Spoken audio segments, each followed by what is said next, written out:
বিসমিল্লাহির রহমানির রহিম। আলহামদুলিল্লাহ ওয়াসসালাতু ওয়াসসালামু আলা রাসূলিল্লাহ ওয়া বা'দ। সুপ্রিয় দর্শক, আসসালামু আলাইকুম ওয়া রাহমাতুল্লাহি ওয়া বারাকাতুহু। আশা করি সুস্থ আছেন, ভালো আছেন।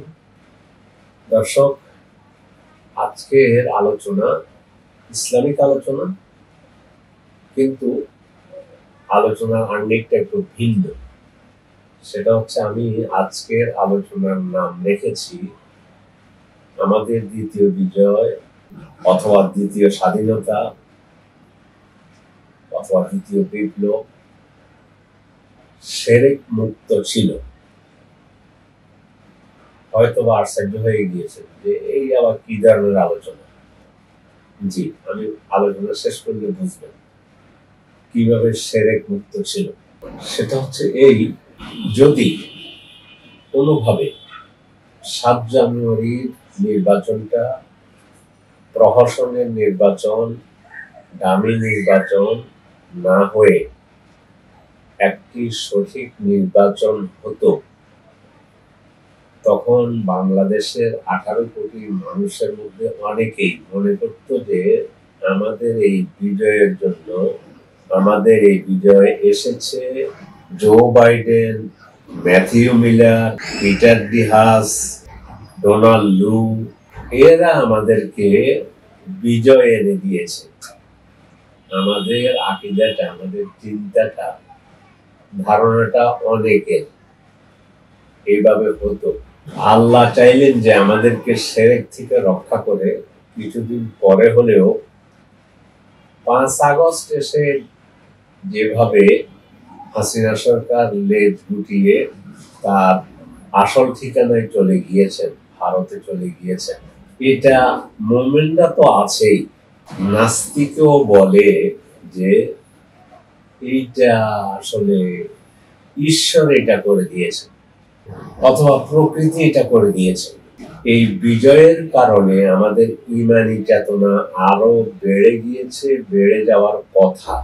5 আগস্ট যে এই বিপ্লব ঘটে যাবে, আসলে আপনাকে আপনি প্রশ্ন করুন, আপনিও কি চিন্তা করতে পেরেছেন? পারেন। আসলে আল্লাহ তাআলা এটা করে দিয়েছেন। স্বাধীন হয়েছি আমরা সহ সব মানুষ, সকলেই মিলে এই বিশ্বাস পোষণ করে যে আল্লাহ তাআলা দয়া করে আমাদেরকে এই বিজয় দান করেছে। খালেস ভাবে আল্লাহর উপরে আমাদের আস্থা বেড়ে গিয়েছে। আল্লাহ তাআলা বলছেন, ওয়াতিলকাল আইয়ামু নুদাউলুহা বাইনান নাস, এভাবেই আমি মানুষের মধ্যে পট পরিবর্তন করি, সময়ের পট পরিবর্তন করি। মানে একজনকে নামাই, একজনকে উঠাই। আল্লাহ তাআলা কোরআন শরীফে বলছেন সূরা মায়েদার মধ্যে, কুলিল্লাহুম্মা মালিকাল মুলক তুতিল মুলকা মান তাশা ওয়া তানজিউল মুলকা মিম্মান তাশা ওয়া তুইজ্জু মান তাশা ওয়া তুযিল্লু মান তাশা বিয়াদিকাল খায়র। বলুন হে রাসূল, আল্লাহুম্মা মালিকাল মুলক, হে আল্লাহ আপনি হলেন রাজাধিরাজ। তুতিল মুলকা মান তাশা, যাকে ইচ্ছা করেন আপনি রাজত্ব দেন। ওয়া তানজিউল মুলকা মিম্মান তাশা, আর যার থেকে ইচ্ছা রাজত্ব ছিনিয়ে নেন। আগের প্রধানমন্ত্রী শেখ হাসিনা বিভিন্ন ধর্মীয় অনুষ্ঠানে গেলে তিনি এই আয়াতটা পড়াইতেন। তার অর্থ হলো, আমাকে আল্লাহ রাজত্ব দিয়েছেন।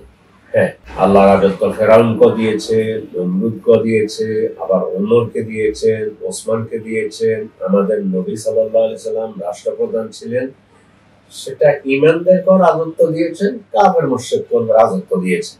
তো যাই হোক, 5 আগস্টের বিজয়টা, সেটা কোনো প্রক্রিয়ার মধ্যে আমরা ধরতে পারবো না। দেখুন, অনেক বিশ্লেষক বলে যে এর পিছনে পাকিস্তানি গোয়েন্দা সংস্থার হাত আছে, অথবা এর পিছনে অমুক গোয়েন্দা সংস্থার হাত আছে, অথবা এর পেছনে সিআইএ এর হাত আছে, কেজিবির হাত আছে, এই জন্য এটা হয়েছে। মানুষ কি এত বোকা হইতে পারে নাকি? ঘটনা ছিল কি, শেখ হাসিনা একটা কথা বলেছেন, ফস করে তার মুখ থেকে বেরিয়ে গিয়েছে।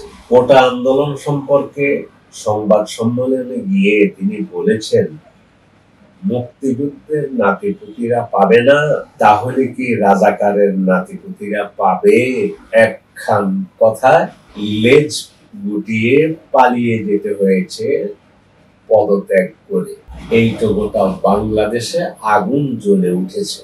আল্লাহ তাআলা তিনি আমাদেরকে স্বাধীনতা দিয়েছেন। একটা কথা এইভাবে মানুষ বলে যে নিপীড়ক সব দরজা বন্ধ করে, কিন্তু নিজের পতনের দরজাটা বন্ধ করতে ভুলে যায়। এই যে ফস করে মুখ থেকে বের হলো, এটা তো কোনো গোয়েন্দা সংস্থা এসে আগে তার জন্য তৈরি করে দেয়নি। তো কেন আমরা বলতে যাব যে এইটার পিছনে গোয়েন্দা সংস্থা কাজ করছে অমুক দেশে? এটাও ভুল। এখন যে বলে যে ওর পতনের জন্য অমুক সংস্থা, অমুক গোয়েন্দা সংস্থা দায়ী, এগুলো হলো ফালতু কথা। 5 আগস্টের বিজয়টা রব্বুল আলামিন আমাদেরকে দিয়েছে। আমার মূল আলোচ্য বিষয় হলো শিরক থেকে কেমনে বাঁচলাম। এখন আর এই 5 আগস্টে আমরা যখন বিজয় লাভ করেছি, এখন 5 আগস্টে আমরা যখন বিজয় লাভ করেছি, তখন এটা কেউ বলে নাই যে পিটার হাগ, ম্যাথিউ মিলার, জো বাইডেন অমুক তমুক আমাদের এই স্বাধীনতা এনে দিয়েছে। সবাই বলে যে আল্লাহ, এটা তো আল্লাহ করে দিয়েছেন। গোটা দেশের নর নারী, ছোট বড়, নারী পুরুষ সব একাত্র হয়ে মৃত্যুর জন্য রাস্তায় চলে আসছে। আল্লাহ করেছেন। আল্লাহর উপরে আস্থা বৃদ্ধি হয়েছে, ঈমান বৃদ্ধি হয়েছে, শিরক থেকে বেঁচে গিয়েছি। ফলে 7 জানুয়ারির নির্বাচনে পরাজিত না হয়ে এখন পরাজিত হওয়ার কারণে আমাদের ঈমানটা আরো বেড়ে গেল, স্বচ্ছ হলো। এই গেল একটি দিক। তাহলে এখানে এসে আল্লাহর উপর অবিচল আস্থা আমাদের জন্মেছে যে আল্লাহই পারেন। 2, একজন ভাই তিনি একটা ইসলামিক আলোচনাই করে একটা ইউটিউব চ্যানেলে। আমি শুনেছি আর কি, বলতেছে যে আমাদের বর্তমান অন্তর্বর্তীকালীন সরকারের প্রধান উপদেষ্টা নোবেল লরিয়েট ডক্টর ইউনূস, তিনি জো বাইডেনের সাথে আগামীকাল কোন বৈঠক আছে, বললো যে আমাদের ভাগ্য খুলে যাবে। না ভাই, এই কথাটি ইসলামী আকীদার সাথে মানায় না, এটা বলবেন না।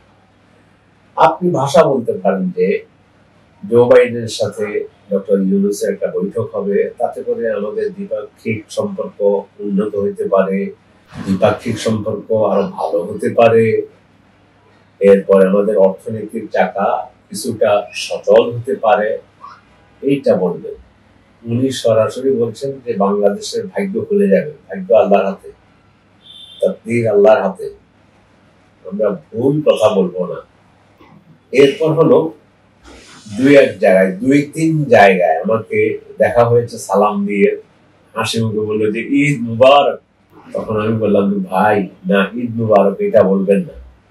আপনি বলতে পারেন কেমন আছেন, দ্বিতীয় স্বাধীনতার পরে আল্লাহ আমাদেরকে একটা বিজয় দিয়েছে, আমরা তো আনন্দের সাগরে ভাসতেছি, আমাদের এই বিজয় আলহামদুলিল্লাহ, আপনার মনে কেমন লাগতেছে, মনটা কেমন প্রফুল্ল, এগুলো বলেন। ঈদ মুবারক বলুন। ঈদ আমাদের 2টি, সেটা হচ্ছে ঈদ উল ফিতর আর ঈদ উল আযহা। ফলে আপনি আরো সুন্দর ভাষায় দ্বিতীয় স্বাধীনতার জন্য আপনার মনের অভিব্যক্তি প্রকাশ করেন, অসুবিধা নেই। কিন্তু ঈদ মুবারক বলাটা আমার দৃষ্টিতে আর কি, এই শব্দটা আমরা ঈদ উল আযহাতে এবং ঈদ উল ফিতর এই 2 সময় আমরা ব্যবহার করে থাকি।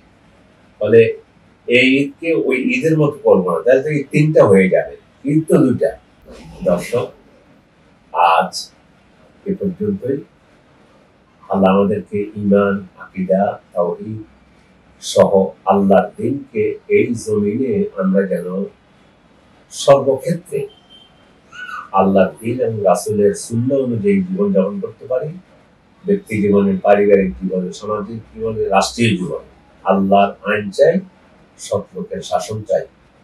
আল্লাহ আমাদেরকে তৌফিক দান করুন, শিরক থেকে বাঁচার তৌফিক দান করুন, তাওহীদের উপরে সুপ্রতিষ্ঠিত থাকতে পারি এই তৌফিক দান করুন। হাযা ওয়া সাল্লাল্লাহু ওয়া সাল্লামা আলা নাবিয়িনা মুহাম্মদ ওয়া আলা আলিহি ওয়া সাহবিহি আজমাইন। আসসালামু আলাইকুম ওয়া রাহমাতুল্লাহি ওয়া বারাকাতুহু।